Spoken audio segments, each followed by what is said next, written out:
Hola, ¿qué tal? Buenas noches. 1.500 millones de pesos de recompensa ofreció el presidente Juan Manuel Santos por información que permita capturar al autor intelectual del atentado terrorista que cometió el ELN en Arauca. Es el jefe del Frente Domingo Laín. El mandatario fue enfático.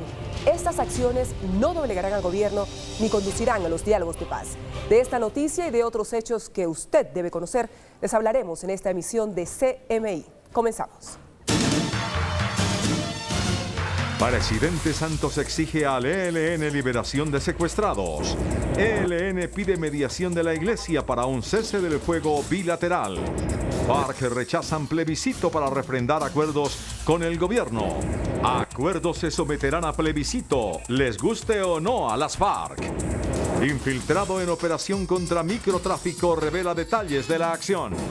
Especulación en precios de alimentos enfrenta a gobierno y comerciantes. Reducen subsidios de agua para estratos 1, 2 y 3. ¿Qué le está pasando a Santa Fe y a Millonarios? Lionel Messi se perdería la semifinal de la Copa del Rey.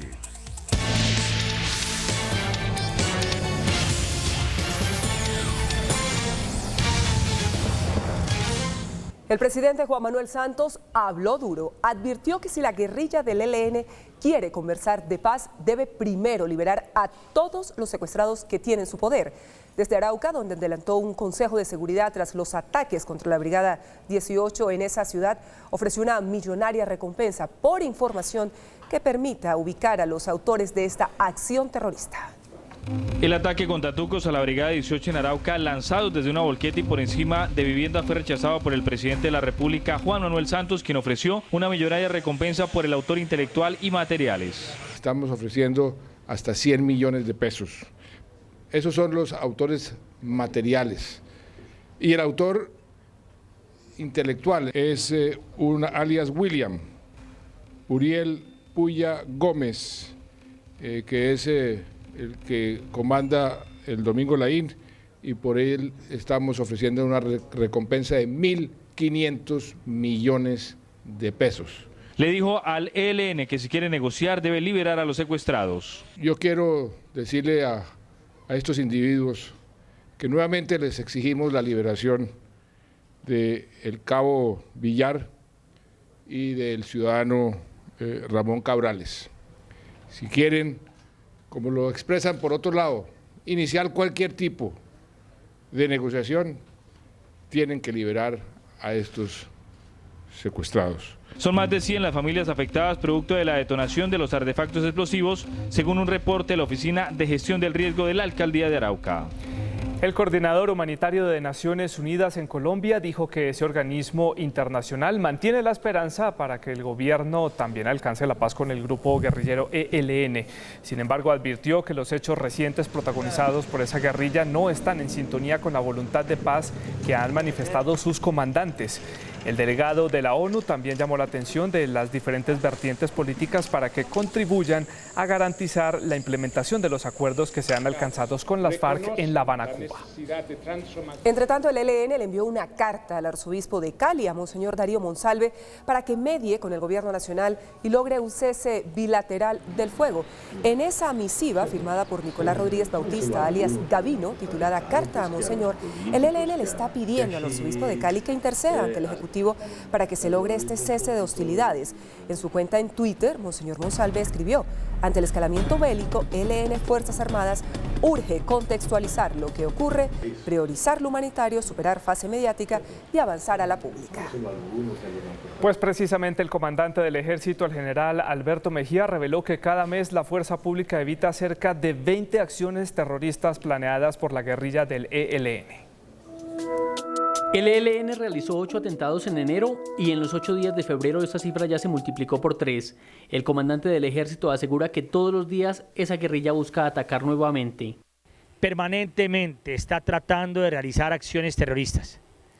En los últimos 6 meses le puedo indicar que el Ejército Nacional ha logrado desarticular más de 120 acciones terroristas. El general Mejía también exigió la liberación inmediata del cabo del ejército secuestrado en Antioquia.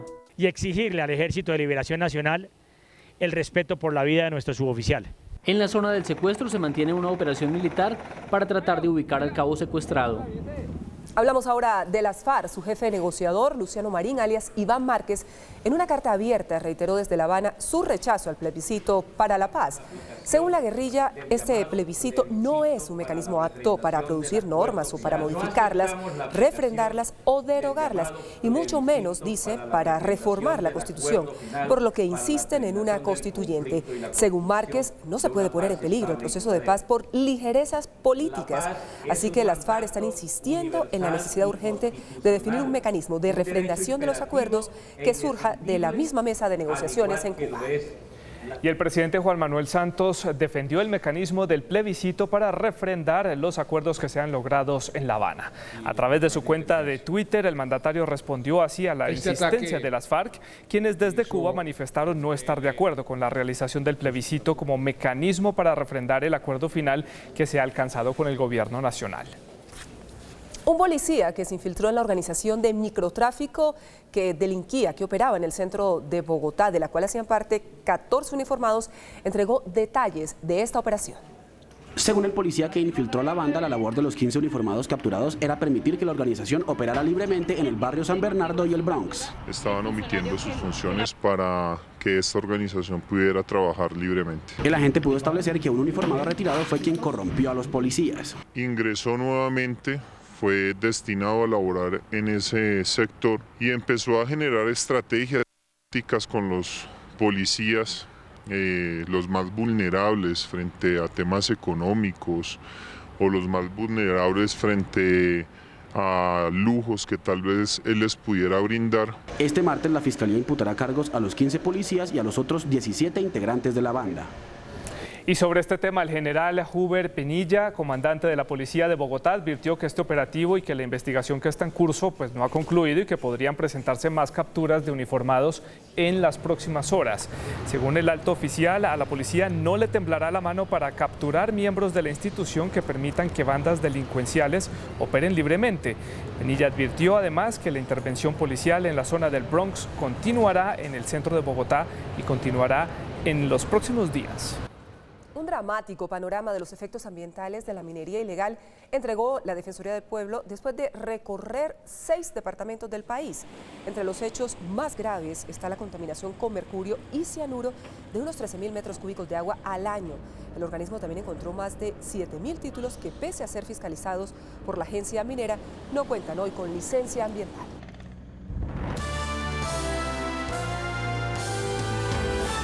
Y en otros temas, el ministro de Agricultura, Aurelio Iragorri, convocó al sector privado a una reunión para analizar las denuncias de especulación en los precios de algunos alimentos. De acuerdo con el funcionario, la idea es buscar una solución que permita controlar los incrementos injustificados en los precios de los productos que son de primera necesidad. Iragorri señaló además que los supermercados vienen denunciando una serie de incrementos que realizan los intermediarios.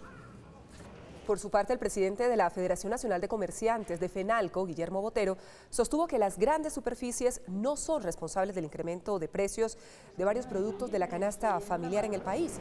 El dirigente gremial señaló además que estos aumentos se han presentado como consecuencia del fenómeno climático del Niño, así que Botero calificó de descabelladas y desafortunadas estas declaraciones del ministro Iragorri, el ministro de Agricultura, en las que señaló a los supermercados y también a las grandes cadenas como los responsables de las alzas en los alimentos. Por su parte, la agremiación de comerciantes de Corabastos, CONALCO, aseguró que el gobierno quiere ocultar una escasez de alimentos que se está presentando.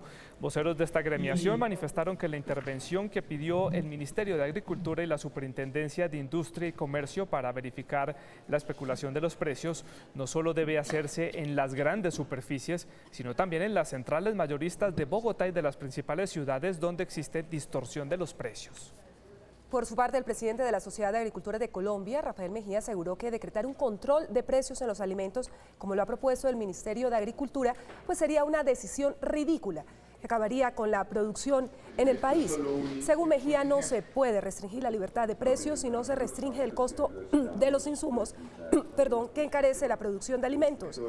Según el dirigente gremial, el actual incremento en productos de la canasta familiar es consecuencia de la devaluación del peso. Y el presidente de la Asociación de Productores de Hortalizas y Frutas, Álvaro Palacio, también advirtió que debido al fenómeno del Niño que está llevándose a cabo en el país, varias siembras no han podido ser recolectadas y esto va a modificar los calendarios de producción y podría afectar también algunos de los precios de algunos alimentos para el siguiente semestre del año en curso. Para esta asociación hay que hacer una reingeniería del sector agrícola en todo el país. Advierten los productores de frutas que la falta de infraestructura de riego y fertilización vuelve la producción de nuestro país dependiente de los fenómenos climáticos y esto pone en riesgo la seguridad alimentaria de todo el país.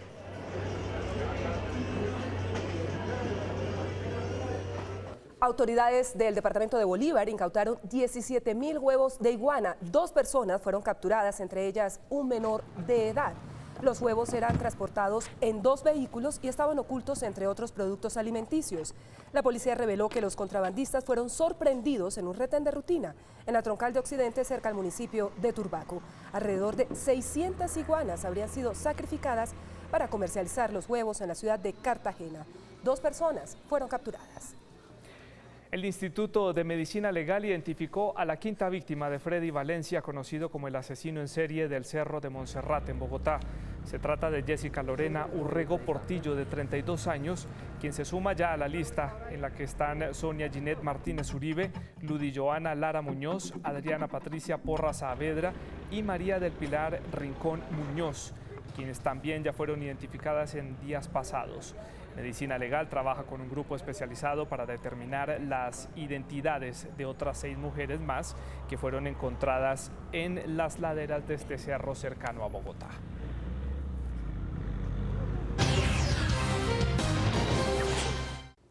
El Ministerio de Vivienda anunció una reducción en los subsidios de agua para estratos 1, 2 y 3 para evitar el derroche del líquido. La medida obedece a una modificación del consumo básico de agua, que estará entre los 11 y los 16 metros cúbicos dependiendo del piso térmico donde se encuentre cada familia. Adicionalmente, el gobierno le ha pedido a las empresas de acueducto que apliquen las sanciones a quienes estén desperdiciando agua en el país.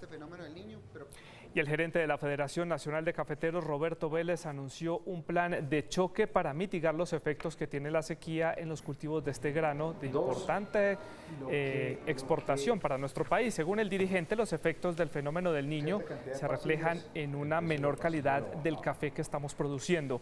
La Federación mantendrá la compra del producto con el fin de reacomodarla en el mercado internacional. De esta manera se busca garantizar el ingreso de los caficultores de Colombia. El presidente del Partido Conservador, David Barguil, encabezó un plantón frente a la sede de la Superintendencia Financiera. Protestaba por los altos costos de los servicios que brinda el sector bancario. Durante esta protesta, los usuarios se entregaron las exageradas cifras que están cobrando las entidades financieras a los usuarios por los servicios.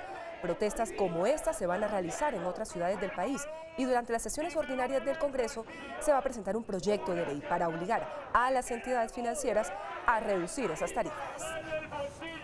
La liquidadora de Saludcop EPS comenzará a realizar ya los primeros pagos a sus acreedores. El primer desembolso será el día 19 de febrero y será para pagarle a los trabajadores de la EPS por deudas pendientes por 4.668 millones de pesos. En este primer grupo también se reconocerán los pagos de gastos administrativos causados en los últimos días de noviembre. Adicionalmente, el liquidador de Saludcop, Luis Leguizamón, anunció que cancelará las acreencias por incapacidades médicas ocasionadas en el último mes que tuvo de funcionamiento esta EPS, Saludcop. El precio del dólar ganó 47 pesos. Indicadores económicos en CME. La tasa representativa del mercado que regirá para mañana será de 3.367 pesos con 2 centavos. Los profesionales de cambio compran la divisa en promedio en 3.080 pesos y la venden en 3.110 pesos. Un euro cuesta 3.707 pesos. La libra de café en Nueva York se cotizó en $1.17 centavos. El azúcar se transó en 13,49 centavos de dólar. El barril de petróleo WTI se cotizó a $30 con 13 centavos. Una acción de Ecopetrol cuesta 1.060 pesos. El índice de capitalización de la Bolsa de Valores de Colombia cayó 0,18% a 1.192 puntos. Preferencial Carvajal fue la acción que más subió con 5,59% a 1.890 pesos. Canacol Energy fue la acción que más cayó con 2,48% a 5.890 pesos. Lunes con muchas noticias del mundo de la tecnología. Veamos cuáles son. Alejandra Ortiz las tiene en CMI en línea. Hay una aplicación que está dando mucho de qué hablar y que seguro aumentará la productividad y la organización dentro de su equipo de trabajo. Se trata de Trello y por eso se las presento hoy aquí en CMI en línea. Trello es, en palabras sencillas, un tablero digital que sirve para controlar el flujo de tareas que realizan los miembros de un mismo equipo de trabajo. Para entrar a Trello, solo debe ingresar a www.trello.com y hacer clic en el botón Registrarse. Una vez registrado, Trello le mostrará un tablero como este, en el que usted podrá asignar una tarea a un miembro de su equipo. A la tarea le podrá adjuntar una foto, un enlace e incluso ponerle fecha de vencimiento. Estas tareas quedan guardadas en tarjetas, de manera que cuando un miembro de su equipo avance en ella, usted podrá ver cómo las tarjetas se desplazan de un lugar a otro en columnas que usted podrá nombrar como pendientes por realizar o tareas hechas. De esta manera, Trello le permitirá saber exactamente en qué está trabajando un miembro específico de su equipo. También podrá agregar comentarios al trabajo realizado o poner etiquetas a las tareas dependiendo de la urgencia con la que deba ser realizada. Así, a la persona a la que usted le asigne un trabajo le llegará una notificación a su celular, tableta o cualquiera que sea el dispositivo que esté manejando. De esta manera evitará esas largas cadenas de chats o correos electrónicos por las cuales se está comunicando ahora y al final del día tendrá la satisfacción de ver de una forma muy organizada el fruto de su trabajo. Trello ha sido probado por compañías como The New York Times, Adobe y Google y tiene una calificación de cerca de 5 estrellas en la App Store. Y lo mejor de todo es que es completamente gratis. ¡Feliz noche! Claro que sí, profe, qué pena lo de Leo Messi, ojalá que todo termine bien y yo espero que para él sea también un buen año, como lo que augura el año del mono, que para mí pinta fenomenal. ¿Para usted, Pinta Santiago? muy bien, pero es un año de confrontación y los que son del año del mono son seductores, inventivos y originales. Pero que como le dejo el sabe. dato. Muy bien, hasta aquí las noticias. Gracias por habernos acompañado a las 9:30 más CM. A las 8:30 la información internacional y las claves. Los espero. Feliz noche.